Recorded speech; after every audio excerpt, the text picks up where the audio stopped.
हमारे जीवन का सत्य में एस्ट्रो विनीता के साथ आज फिर हाजिर हुए हैं एक नई जानकारी के साथ।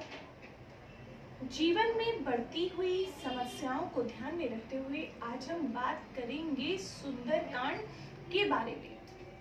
सुंदरकांड का पाठ, आप लोग शायद इस शब्द से अनभिज्ञ नहीं होंगे। ऐसा नहीं होगा कि ऐसे कोई लोग होंगे जिसको इस बारे में जानकारी ना हो। आज के समय में, वर्तमान में, कलयुग के समय में ये एक ऐसा पाठ है जिसको करने से हमारे जीवन की सभी परेशानियां, हमारे जीवन की सभी दिक्कतें, सभी प्रकार की कठिनाइयां किसी न किसी हद तक खत्म हो जाती हैं। सुंदरकांड का पाठ रामचरितमानस में किष्किंधा कांड, अरण्य कांड, बाल कांड, बहुत सारे इसी तरह के अध्याय हैं, जिसमें से एक अध्याय, 7 अध्यायों में से एक पर्टिकुलर जो खंड है वो है सुंदरकांड का।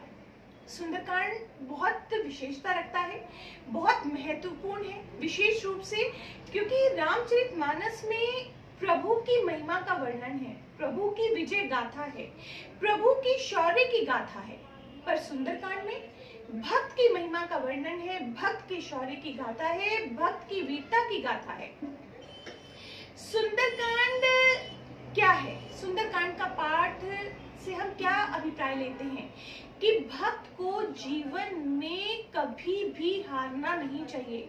कोई भी परिस्थितियां पैदा हो जाए, किसी भी तरह की परिस्थितियां पैदा हो जाए, जीवन में कभी भी हार ना माने, अपने आत्मविश्वास को कम ना करे। देखिए, सुंदरकांड में जो हमें उल्लेख मिलता है वो मिलता है जब हनुमान जी माँ सीता को ढूंढने निकले थे और साथ साथ उन्होंने जब राक्षसों को मारा था, तो इस बारे में हमें जानकारी मिलती है। सुंदरकांड का पाठ जहाँ तक हम बात करें बहुत ज्यादा इम्पोर्टेंट है विद्यार्थियों के लिए, जो भी पढ़ने वाले स्टूडेंट्स हैं। अगर वो नियमित रूप से सुंदरकांड का पाठ करते हैं, देखिए अगर रोज नहीं कर पाते तो अपना नियम बना लीजिए, हफ्ते में मंगलवार और शनिवार के दिन सुंदरकांड का पाठ अवश्य करें। आपका आत्मविश्वास बढ़ेगा, आप जीवन में कभी हार नहीं मानेंगे, हर स्थिति में आप लड़ना जान पाएंगे कि कैसी भी परिस्थिति हो जाए हमें जीवन में कभी भी हार नहीं माननी। जब भी हम सुंदरकांड की बात करते हैं, उसमें हनुमान जी के शौर्य की, विजय की गाथा है। तो जब भी हम कभी सुंदरकांड का पाठ करना प्रारंभ करते हैं, सर्वप्रथम हमारा भगवान राम का नाम लेना अति आवश्यक माना जाता है। जब हम राम का नाम लेते हैं तो सुंदरकांड का पाठ हमें प्रॉपर रिजल्ट्स देता है, प्रॉपर फल देता है। जिस भी कठिनाई के लिए, जिस भी परेशानी के लिए हम सुंदरकांड का पाठ प्रारंभ करते हैं, वो परेशानी, वो कठिनाई कहीं ना कहीं कम होती नजर आती है। सुंदरकांड का पाठ हमें कब करना चाहिए? ऐसे कौन से टाइम पीरियड हैं कि जब हमें सुंदरकांड का पाठ करना चाहिए? देखिए, जीवन में लगातार परेशानियां बढ़ रही हैं, बहुत परेशानियां आपके जीवन में, बहुत तरह की दिक्कतें आ रही हैं और किसी भी परेशानी का कोई समाधान नहीं मिल रहा, कोई सॉल्यूशन नहीं कर पा रहे हैं, आप कोई समाधान नहीं ढूंढ पा रहे हैं अपनी परेशानी का। तो उस केस में आपको सुंदरकांड का पाठ प्रारंभ कर देना चाहिए। सुंदरकांड का पाठ आपकी कहीं ना कहीं समस्या का समाधान जरूर करेगा। देखिए, जीवन में बहुत ज्यादा नकारात्मक ऊर्जा है, बहुत ज्यादा नेगेटिव एनर्जी है, ऐसा लगता है कोई टोने टोटके का असर है, किसी ने हमारे जीवन में तंत्र मंत्र कर दिया है, घर में बरकत नहीं है, बिना बात का कलह कलेश का वातावरण बना हुआ है। कोई ना कोई परिस्थिति आपके जीवन में ऐसी बन रही है जिससे आप परेशानी का सामना कर रहे हैं, तो उस केस में भी सुंदरकांड का पाठ करना चाहिए। जीवन में आए हैं तो 9 ग्रहों को अपने साथ लेके आए हैं। 9 ग्रहों की स्थिति हमारे कर्मों पे डिपेंड होती है कि हमने पिछला जन्म कैसे बिताया है, आगे आने वाले जन्म में हमें कैसे फल मिलने वाले हैं। तो हमारी कुंडली में 9 ग्रह उसी के अकॉर्डिंगली अपने अपने स्थान पर बैठे होते हैं। कई 9 ग्रहों की वजह से कहीं ग्रहों की स्थिति ऐसे बन रही है जिससे हमारे जीवन में परेशानी आ रही है। विशेषकर अगर मंगल की महादशा चल रही हो या शनि की महादशा चल रही हो, अगर उस टाइम पीरियड में आपको बहुत ज्यादा दिक्कत आ रही है, बहुत ज्यादा परेशानी आ रही है, जीवन लगातार संघर्षमय होता जा रहा है। देखिए, संघर्ष किसी भी प्रकार का हो सकता है। संघर्ष में हमें नौकरी में संघर्ष हो सकता है, हमें व्यवसाय में संघर्ष हो सकता है, हमारे परिवार में किसी प्रकार का कलह कलेश का वातावरण रह सकता है जिसकी वजह से हमें संघर्ष फेस करना पड़ रहा है। तो उस केस में भी आपको नियमित रूप से सुंदरकांड का पाठ करना चाहिए।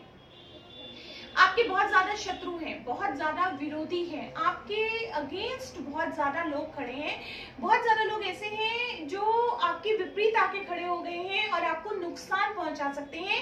तो उस केस में भी शत्रु के हनन के लिए जो शत्रु हमें आर्थिक रूप से, मानसिक तौर पे, शारीरिक तौर पे परेशानी पहुंचा सकते हैं या हमारे लिए जीवन में कहीं भी कठिनाई पैदा कर सकते हैं, तो ऐसे शत्रुओं के लिए भी हमें सुंदरकांड का पाठ करना चाहिए। मंगल की महादशा चल रही है या शनि की महादशा चल रही है, अच्छी स्थिति में नहीं है मंगल देव या शनि देव कुंडली में, और लगातार कोई कोर्ट कचहरी, मुकदमे की स्थिति बन जाती है, कोर्ट कचहरी की स्थिति बन गई, आपकी मुकदमे की स्थिति बन गई, उस केस में भी आपको सुंदरकांड का पाठ करना चाहिए।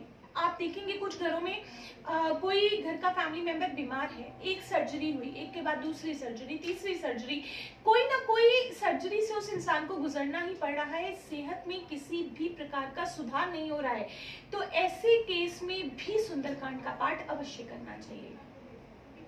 कर्जे की स्थिति बन गई है, इनकम डे बाय डे कम होती जा रही है और कर्जा बढ़ता ही जा रहा है। जब हमारे कमाने के सोर्सेस कम हो जाते हैं, हमारी इनकम कम हो जाती है, तो उस केस में जब हम बाहर से कहीं पैसा उठाना शुरू कर देते हैं तो हमारी सोर्स ऑफ इनकम कम हो जाती है और कर्जे की स्थिति बढ़ती चली जाती है। और जब कर्जे की स्थिति अपने हाथ से निकल जाए तो उस केस में भी अगर वो एक परेशानी बन जाए तो आपको सुंदरकांड का पाठ अवश्य प्रारंभ कर देना चाहिए।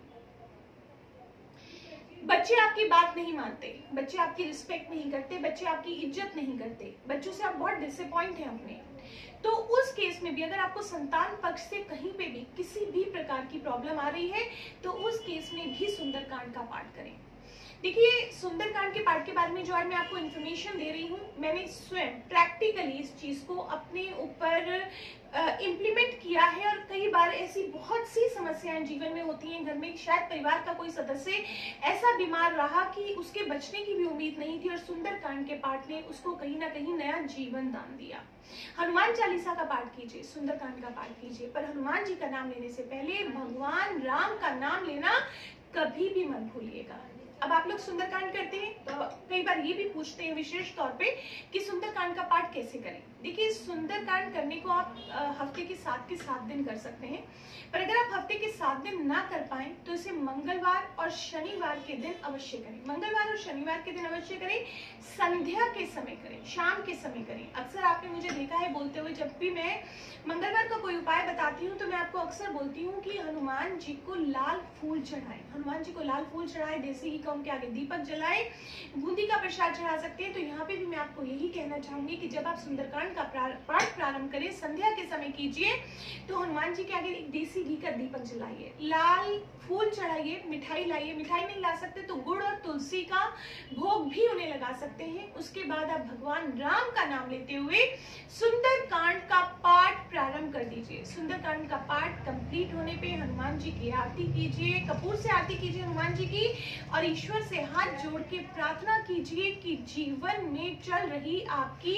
सभी समस्याएं किसी ना किसी प्रकार से खत्म हो जाए। कहीं अगर धन की परेशानी में है तो कोई ना कोई सोर्स ऐसा बन जाए जिससे आपकी इनकम इंप्रूव हो, आपको कर्जे से छुटकारा मिले। घर में कलह कलेश का वातावरण है तो घर में शांति बनी रहे। कहीं नकारात्मक ऊर्जा महसूस होती है, कोई तंत्र मंत्र, जादू टोना, इस तरह की चीजें आप महसूस करते हैं तो भी सुंदरकांड का पाठ कीजिए। कहते हैं ना, आप जब हनुमान चालीसा पढ़ते हैं तो उसमें ये लाइनें हैं, भूत पिशाच निकट नहीं आवे, महावीर जब नाम सुनावे। तो सुंदरकांड का पाठ कीजिए। जीवन में अगर कहीं इस तरह की नेगेटिविटी भी है तो वो भी कहीं ना कहीं कम होती नजर आएगी। बहुत संघर्ष है जीवन में, कहीं किसी भी चीज का रिजल्ट नहीं ले पा रहे हैं, कोई सॉल्यूशन नहीं निकाल पा रहे हैं, कोई समाधान नहीं कर पा रहे हैं, तो सुंदरकांड का पाठ अवश्य कीजिए। आज आपसे बात करी सुंदरकांड के पाठ के बारे में।